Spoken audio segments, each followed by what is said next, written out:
السلام عليكم متابعيني الكرام، اهلا وسهلا بيكم. معاكم سمر. النهارده عنوان الفيديو بتاعنا هقول لكم 7 حكم قالتهم ستي زمان.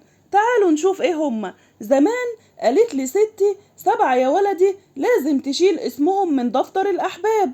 اولهم اللي لمشاعرك ما عملش حساب، وتانيهم اللي ما ردش غيبتك ومع اللعاب عاب، وتالتهم لما شاف ضحكتك حسدك وجاله اكتئاب، ورابعهم اللي وقت الوجع سابك ورد الباب، وخامسهم اللي يشمت فيك اكتر من الاغراب، وسادسهم اللي يبيع عشرتك على اتفه الاسباب، وسابعهم اللي منتظر لك غلطة ويحاسبك عليها اشد الحساب. والله يا ولدي دول ناس لا لوم عليهم ولا عتاب، دول قلوبهم سودة ومليانة سواد شبه الهباب.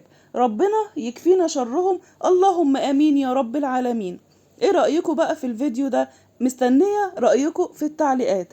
بتمنى يكون الفيديو عجبكم، واستنوني في فيديوهات جاية كتيرة. كنت معاكم سمر عبد الحميد من قناة حكايات وحكم وأمثال مع أم تسنيم. ما تنسوش بقى اللايك وتفعلوا الجرس علشان يوصل لكم مني كل جديد، واستنوني في فيديوهات جاية كتير. مع السلامة.